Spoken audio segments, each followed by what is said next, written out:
Selamat pagi, Bapak dosen dan rekan-rekan sekalian. Jadi di sini kami dari kelompok 2 yang beranggotakan, yang pertama itu ada saya sendiri, Nikita Tiana Fitri, dengan akhiran NIM 1252. Setelah itu ada Putu Tegar Ari Prasetya dengan akhiran NIM 1253, dan ada Kade Okta Pradipta dengan akhiran NIM 1263. Jadi di sini kelompok kami akan membawakan materi terkait keuangan negara dan pencatatannya. Untuk yang pertama, yaitu keuangan negara berdasarkan undang-undang akan dijelaskan oleh rekan saya. Baik, terima kasih atas waktunya. Di sini saya akan menjelaskan pembahasan mengenai keuangan negara berdasarkan Undang-Undang Dasar. Jadi keuangan negara diatur dalam Undang-Undang Republik Indonesia Nomor 17 Tahun 2003. Pada pasal 1 disebutkan, keuangan negara adalah semua hak dan kewajiban negara yang dapat dinilai dengan uang, serta segala sesuatu baik berupa uang maupun berupa barang yang dapat dijadikan milik negara berhubung dengan pelaksanaan hak dan kewajiban tersebut. Pada pasal 2 mengatur tentang keuangan negara sebagaimana dimaksud dalam pasal 1 angka 1 yang meliputi pertama, hak negara untuk memungut pajak, mengeluarkan dan mengedarkan uang dan melakukan pinjaman. Yang kedua, kewajiban negara untuk menyelenggarakan tugas layanan umum pemerintahan negara dan membayar tagihan pajak. Ketiga, penerimaan negara. Yang keempat, pengeluaran. Yang kelima, penerimaan daerah. Yang kelima, pengeluaran daerah. Serta kekayaan negara atau kekayaan daerah yang dikelola sendiri atau oleh pihak lain berupa uang, surat berharga, piutang, barang, serta hak-hak yang lain dapat dinilai dengan uang, termasuk kekayaan yang dipisahkan pada perusahaan negara atau perusahaan daerah. Yang terakhir, kekayaan pihak lain yang dikuasai oleh pemerintahan dalam rangka menyelenggarakan tugas pemerintahan dan atau kepentingan umum. Ada juga kekayaan pihak lain yang diperoleh dengan menggunakan fasilitas yang diberikan pemerintah. Jadi itu saja pembahasannya. Terima kasih dan dilanjutkan oleh teman saya. Baik, untuk materi kedua ialah hak dan kewajiban warga negara akan dijelaskan oleh rekan saya. Baik, terima kasih atas waktunya. Jadi di sini saya akan menjelaskan mengenai hak dan kewajiban negara. Hak dan kewajiban negara itu ada dua. Yang pertama, hak negara untuk memungut pajak, mengeluarkan dan mengedarkan uang dan melakukan pinjaman. Yang kedua, kewajiban negara untuk menyelenggarakan tugas layanan umum pemerintahan negara dan membayar tagihan pihak ketiga. Yang pertama, hak negara untuk memungut pajak. Jadi, terkait hak negara untuk memungut pajak dapat dijabarkan dengan beberapa teori. Yang pertama, teori asuransi. Menurut teori asuransi, pajak diibaratkan sebagai suatu premi asuransi yang harus dibayarkan oleh setiap orang karena orang mendapatkan perlindungan atas hak-haknya dari pemerintah. Kemudian yang kedua ada teori kepentingan. Teori ini mengatakan bahwa negara mengenakan pajak terhadap rakyat karena negara telah melindungi kepentingan rakyat. Teori ini mengukur besarnya pajak sesuai dengan besarnya kepentingan wajib pajak yang dilindungi. Jadi semakin besar kepentingan yang dilindungi, maka semakin besar pula pajak yang harus dibayar. Yang ketiga, teori kewajiban pajak mutlak atau teori bakti. Teori tersebut didasarkan pada organ teori dari Otto von Guericke yang menyatakan bahwa negara merupakan suatu kesatuan yang di dalamnya setiap warga terikat tanpa ada organ atau lembaga. Individu tidak mungkin dapat hidup. Lembaga tersebut oleh karena memberi hidup kepada warganya dapat membebani setiap anggota masyarakatnya dengan kewajiban-kewajiban antara lain kewajiban membayar pajak, kewajiban ikut mempertahankan negara atau hidup dengan milisi atau kewajiban atau wajib militer. Dengan demikian negara dibenarkan membebani warganya karena memang negara begitu berarti bagi warganya. Sementara bagi rakyat, membayar pajak merupakan sesuatu yang menunjukkan adanya bakti kepada negara. Yang keempat, teori daya beli.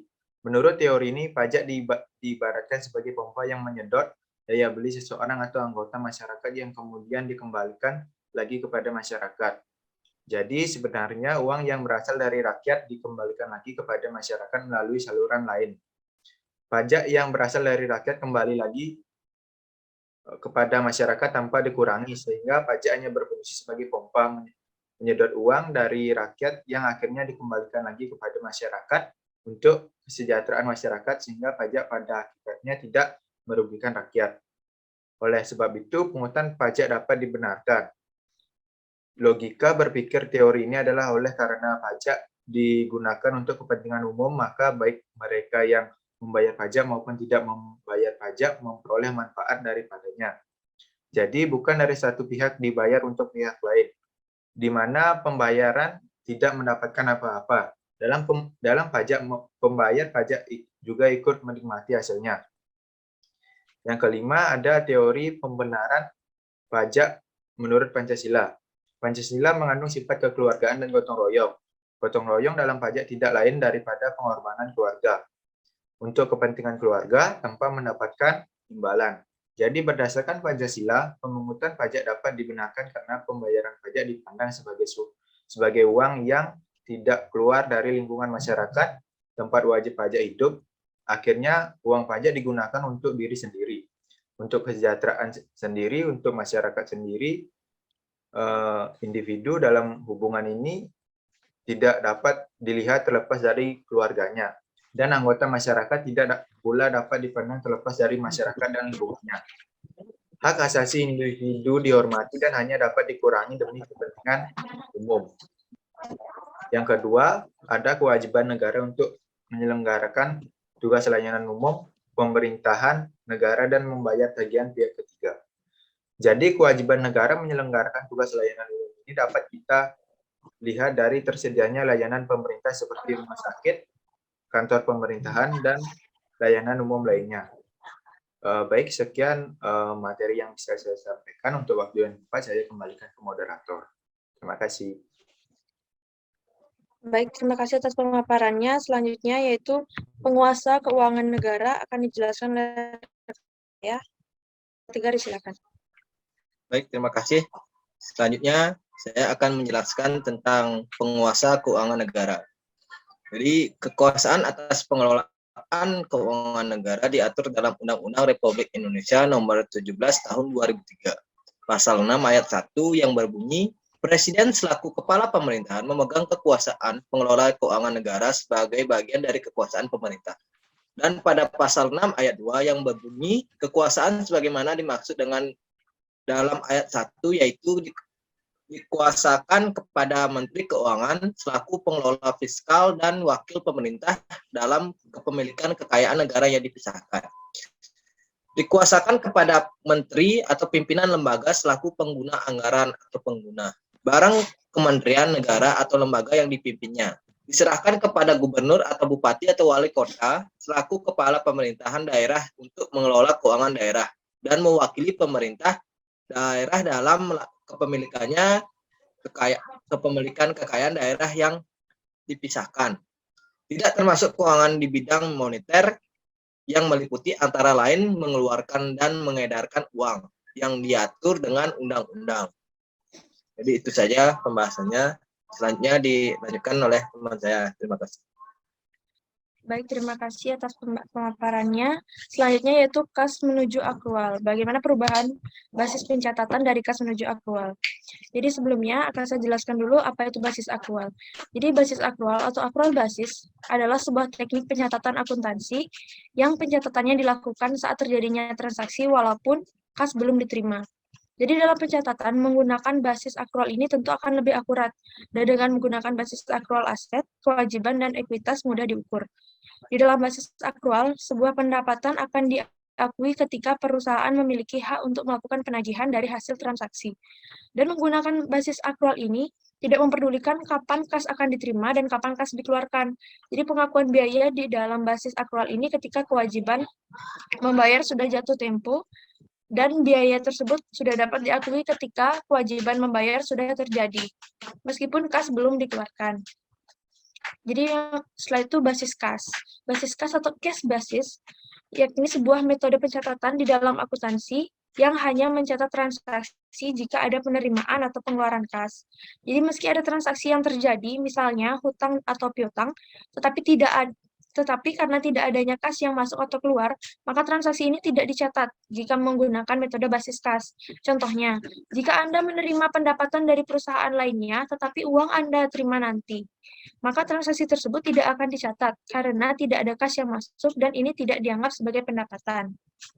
Jadi menurut Simanjuntak pada tahun 2005, basis kas menuju aktual adalah basis akuntansi yang dikembangkan di Indonesia sebagai transisi menuju basis aktual penuh dengan cara menggunakan basis kas untuk pengakuan pendapatan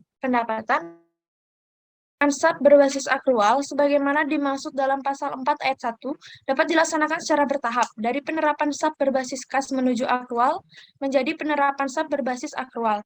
Jadi SAP berbasis kas menuju akrual adalah SAP yang mengakui pendapatan, belanja, dan pembiayaan berbasis kas, serta mengakui aset, utang, dan ekuitas dana berbasis akrual. Jadi tujuan dari peralihan laporan keuangan dari yang berbasis kas menuju berbasis akrual adalah untuk membuat penilaian real terhadap kinerja pemerintahan menjadi transparan, akuntabel, dan real time.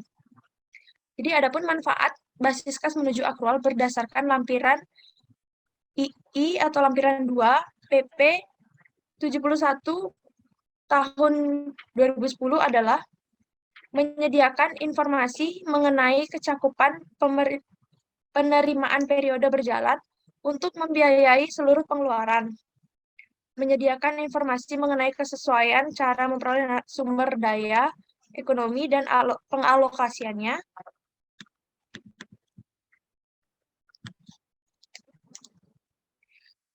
setelah itu dengan anggaran yang ditetapkan, peraturan perundang-undangan menyediakan informasi mengenai jumlah sumber daya ekonomi yang digunakan dalam kegiatan entitas pelaporan serta hasil-hasil yang telah dicapai. Menyediakan informasi mengenai berbagai entitas pelaporan mendanai seluruh kegiatannya dan mencukupi kebutuhan kasnya, serta menyediakan informasi mengenai posisi keuangan dan kondisi entitas penerimanya, baik jangka pendek maupun jangka panjang, termasuk yang berasal dari pungutan pajak dan pinjaman. Yang terakhir itu adalah perubahan basis akuntansi dari kas menuju akrual menjadi akrual, membawa dampak terhadap perubahan tahapan pencatatan dan jenis laporan keuangan yang dihasilkan. Seiring dengan penerapan basis akrual untuk melaporkan keuangan, penyusunan anggaran akan tetap dilakukan dengan menggunakan basis kas. Hal ini berarti proses pelaporan penganggaran akan menghasilkan laporan realisasi anggaran yang tetap menggunakan basis kas. Sedangkan untuk pelaporan keuangan lainnya akan menggunakan basis akrual. Sesuai dengan peraturan pemerintah nomor 71 tahun 2010 tentang standar akuntansi pemerintah, laporan akan terdiri dari laporan realisasi anggaran, laporan perubahan saldo anggaran lebih, neraca, laporan operasional, laporan arus kas, laporan perubahan ekuitas, dan catatan atas laporan keuangan, sehingga terdapat penambahan 3 laporan keuangan, yaitu laporan operasional, laporan perubahan ekuitas, dan laporan perubahan saldo anggaran lebih.